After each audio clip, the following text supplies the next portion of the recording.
Makna selamatan, upacara dalam budaya Jawa, bagian 3.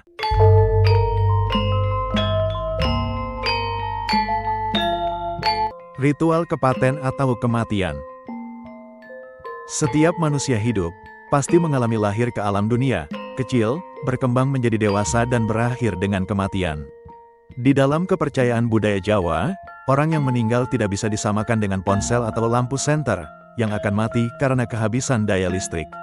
Namun mirip dengan metamorfosis kupu-kupu, bedanya manusia yang meninggal, banyak yang terjebak, tidak masuk ke dalam sorganya Tuhan Yang Maha Esa atau Allah Subhanahu wa Ta'ala, melainkan masuk ke dalam swarga pengrantunan, atau sorganya para demit, genruwo, siluman, pocong, kuntilanak, dan lain-lain. Untuk mengantisipasi hal tersebut, maka dalam budaya Jawa diselenggarakan berbagai macam upacara untuk mengantarkan roh yang meninggal, sampai dengan mendak 1 atau 1 tahun, hingga menuju kepada 1000 harinya. Dipercaya hal ini bisa mengantarkan orang yang meninggal menuju ke hariban Tuhan Yang Maha Esa. Berkenaan dengan ritual kematian, ada bermacam-macam tradisi Jawa yang terkait dengan eksistensi roh setelah berpisah dari raga, yang ditujukan sebagai penghormatan terakhir, sampai dengan 1000 harinya. Ada beberapa ubah rampe atau kelengkapan dalam penyelenggaraan ritual, yang akan mengantarkan orang yang meninggal untuk menuju kepada alam kekal, antara lain. Daun kelor, sebagai perlambang untuk melepaskan dosa-dosa orang yang meninggal. Selain itu juga untuk melepaskan berbagai cekelan atau pegangan, jimat, ilmu gaib, dari orang yang meninggal. Payung, sebagai lambang pengayoman atau perlindungan bagi orang yang meninggal. Kembang setaman atau bunga 7 rupa, sebagai lambang penghormatan kepada perilaku baik si orang yang meninggal, pada saat masih hidup dan permohonan semoga arwahnya diterima Tuhan Yang Maha Esa. Sedangkan prosesi ritual kematian dalam budaya Jawa, antara lain 1. Siraman jisim atau jenazah dimandikan dengan air yang dicampur dengan kembang telon atau bunga 3 rupa, yaitu kantil, kenanga dan melati. Bisa juga bunga mawar, melati, dan kenanga. Jika yang meninggal laki-laki, yang memandikan juga harus laki-laki, demikian juga sebaliknya. Selain itu, yang memandikan juga harus hikmat, tidak boleh menangis ataupun mengobrol. 2. Mengafani atau mengenakan baju kepada jenazah setelah disirami atau dimandikan, jenazah kemudian dikenakan pakaian. Kalau orang Islam, dengan memakaikan mori atau kafan. Sedangkan bagi warga yang merasuk agama Katolik atau Kristen, maka dipakaikan pakaian yang sesuai dengan adat dan kepercayaan masing-masing. Bisa menggunakan pakaian adat daerah, ataupun menggunakan pakaian nasional. Sedangkan untuk masyarakat yang memeluk agama Buddha, Hindu dan lainnya, beda lagi perawatan jenazahnya. 3. Doa. Setelah dikenakan pakaian, jenazah kemudian disembahyangi atau disolati bagi yang beragama Islam. Untuk warga yang menganut agama Kristen, Katolik biasanya dilaksanakan pemberkatan terlebih dahulu. Sesudahnya, jenazah kemudian disemayamkan di bandosa atau semacam tandu untuk mengangkut jenazah. Bagi yang beragama Kristen, Katolik, Buddha dan Hindu, dimasukkan ke dalam peti mati. Bagi orang Islam pun, jenazah bisa dimasukkan ke dalam peti mati, jika proses meninggalnya dikarenakan hal-hal yang tidak wajar, seperti kecelakaan, penyakit menular dan lainnya. 4. Bedah bumi. Bedah bumi adalah ketika menggali makam persemayaman jenazah. Salah satu keluarga atau kaum, modin, memimpin doa, agar proses penggalian makam bisa berlangsung dengan lancar, tanpa aral melintang. Pada zaman dulu, para penggali makam diberikan nasi tumpeng, namun sekarang sudah dilupakan. Seandainya ingat pun semua diserahkan kepada pimpinan penggali makam, diganti dengan uang yang diminta. 5. Berobosan. Upacara berobosan diselenggarakan di halaman rumah orang yang meninggal sebelum dimakamkan, dipimpin oleh anggota keluarga yang paling tua. Upacara tradisional ini merupakan pengejauhan tahan sesanti, pepatah. Mikul duwur mendem jero, menjunjung tinggi, menghormati, mengenang jasa-jasa almarhum semasa hidupnya dan memendam hal-hal yang kurang baik dan tidak perlu diungkit-ungkit. Pada kondisi sekarang ini, berobosan ada yang masih digunakan dan ada yang tidak. 6. Sur bumi atau sur tanah. Sur bumi atau sur tanah dilakukan ketika jenazah hendak dikubur. Makna dari sur yaitu mengalihkan makam, artinya memindahkan makam yang sudah ada untuk ditempati dengan jenazah baru. Hal ini biasa dilakukan pada makam yang sudah padat. Pada proses ini, Dulu juga ada ritual untuk pemindahan makam. Juru kunci makam lebih paham tentang hal ini. 7. Pecah genteng. Memecahkan genting rumah dilakukan ketika jenazah meninggal pada hari Sabtu. Hal ini dilakukan agar si almarhum tidak mengajak orang-orang yang memiliki kedekatan dengannya. Genting dipecah di depan peti mati ataupun bandosa, sebelum jenazah diberangkatkan menuju ke pemakaman. 8. Gagar mayang. Gagar mayang adalah rangkaian bunga atau janur yang digunakan dalam mengantarkan jenazah yang meninggal dalam status belum menikah atau masih bujang, baik pria atau wanita. 9. Melepaskan ayam.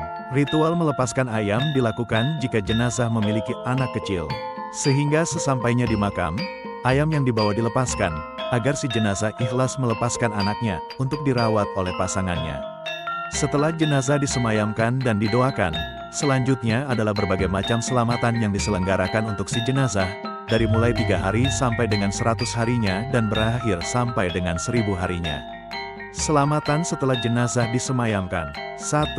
Tigang dinten, yaitu selamatan yang dilakukan sejak hari pertama, sampai dengan hari ketiga dari orang yang meninggal tersebut. Pada acara ini, biasanya diisi dengan pembacaan surat Yasin, bagi penganut agama Islam. Bagi penganut agama lain, acara diadakan sesuai dengan keyakinan masing-masing. 2. Pitung dinten, perayaan ini diadakan 7 hari setelah hari kematian, sebagai penghormatan kepada si ahli kubur, yang diharapkan untuk meninggalkan rumah. Dahulu kala, sebelum selamatan ada kebiasaan membuka atap rumah untuk melambangkan bahwa jalan keluar dari rumah telah terbuka. Jiwa orang yang meninggal kemudian berhenti sejenak di halaman rumah. Untuk memudahkan perjalanan orang yang meninggal, keluarga biasanya membuka atap atau jendela sebelum upacara perayaan dimulai. Orang yang meninggal diharapkan dapat meninggalkan rumah dengan lancar. Selanjutnya, perayaan diadakan di bawah kepemimpinan modin, kaum atau sesepuh desa dan mereka yang hadir menyiapkan bancaan. Kata bancaan sendiri berasal dari tumpeng pungkur, yang diletakkan di welat dengan jarak satu sama lain. Nama-nama ini biasanya disebut ancak. Tergantung pada keadaan, kemudian berubah menjadi banca atau bancaan. Pada selamatan ini disajikan tumpeng pungkur atau ungkur-ungkuran, yang melambangkan bahwa dunia orang hidup sudah berbeda dengan dunia yang meninggal. Acara tigang dinten dan pitung dinten ini ada yang disatukan dengan prosesi 3 hari dan ada yang dilakukan terpisah. Tergantung kepada dana dan tenaga yang ada. 3. Matang puluh dino, yaitu 40 hari meninggalnya almarhum. Perayaan 40 hari ini mengandung makna dan harapan, agar orang yang meninggal diberi jalan yang terang dan mudah, menuju alam kubur, atau alam barzah. Agar harapan ini terwujud, keluarga mengadakan perayaan. Bagi umat Islam, biasanya dirayakan dengan tahlilan, sedangkan mereka yang menganut kepercayaan lain dapat menyesuaikannya dengan kepercayaan mereka. Tujuan utamanya adalah agar orang yang meninggal diberi jalan yang mudah menuju kubur. Jalan menuju kubur dibersihkan dan dipagari agar tidak diganggu oleh orang asing. Jalan orang yang meninggal menuju kubur akan lancar. Pada perayaan ini, biasanya dihidangkan makan bersama, dan menjelang pulang, para tamu diberikan bekal, berisi beras, gula, teh, kue kering, telur mentah, sajian matang berisi apem, ketan, kolak ubi, dan uang di dalam amplop kecil. 4. Nyatus dinten atau dina, yaitu 100 hari meninggalnya almarhum. Perayaan 100 hari dimaksudkan untuk membersihkan semua kotoran dalam tubuh orang yang meninggal.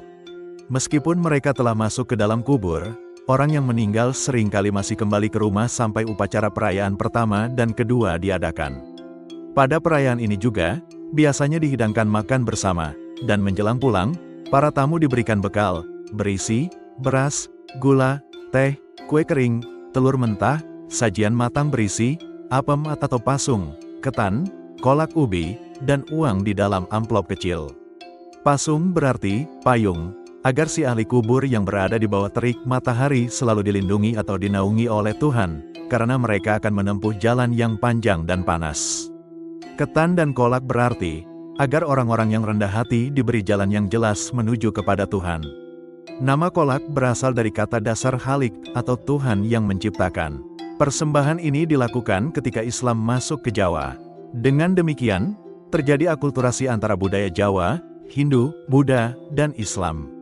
Persembahan atau sesaji persembahan yang dilakukan pada perayaan Nyatus sama dengan persembahan yang dilakukan selama perayaan 40 hari.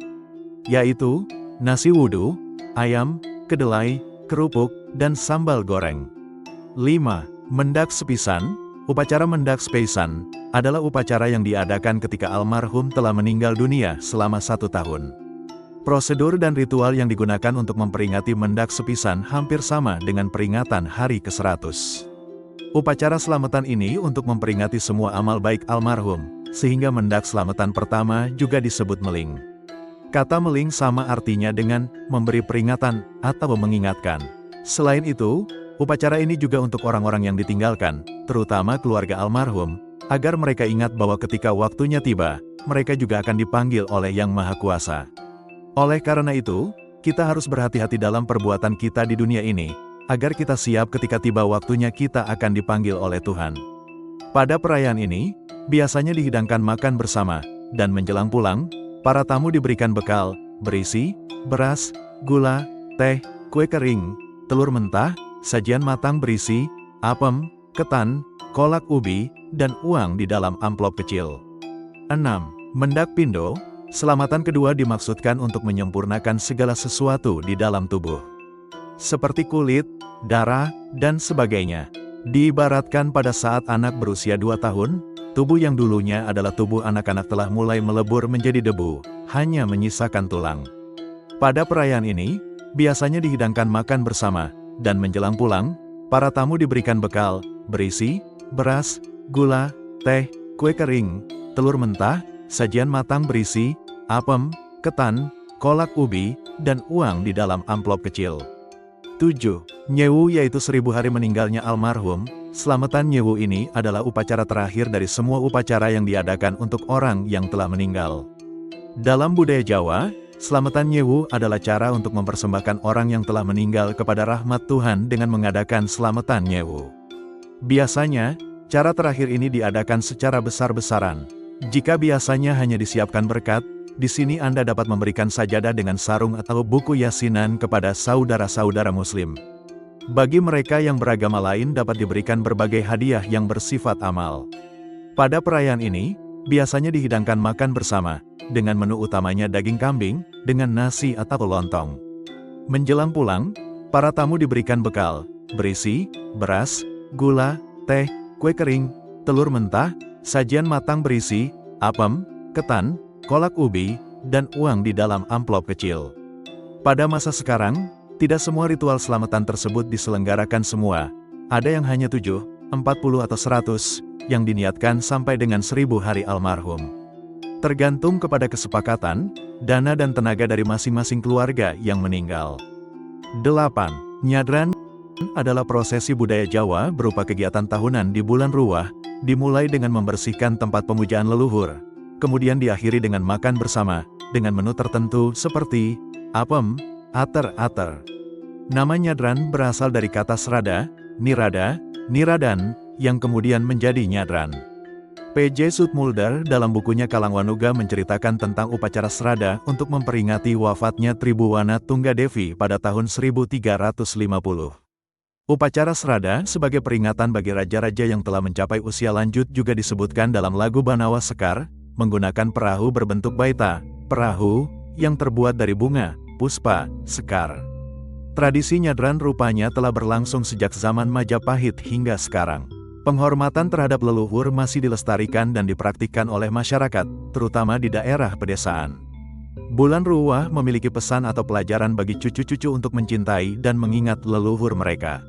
Kesalahpahaman masyarakat terhadap tradisi perlu diwaspadai juga. Seiring derasnya arus globalisasi dan modernisasi, telah berkembang aliran-aliran anti-tradisi dan berupaya membabat habis tradisi lokal serta menggantinya dengan tradisi sebagian bangsa asing, dengan dalih pemurnian ajaran agama. Namun sangat disayangkan, mereka sangat bersemangat dan terobsesi untuk membabat habis tradisi lokal, yang merupakan kearifan dan kekayaan budaya Jawa dan budaya lokal lainnya, yang menjadi aset nasional Bhinneka Tunggal Ika. Hal yang patut disayangkan dan perlu ditindaklanjuti para pemangku kepentingan di negara ini. Terima kasih sudah menonton tayangan ini.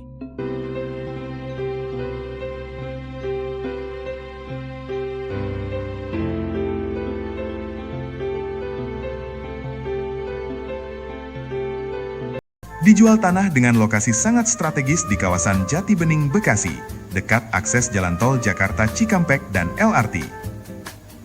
Sangat cocok untuk rumah tinggal, ruko, kos-kosan, atau investasi properti jangka panjang. Hubungi 0878 270 52799.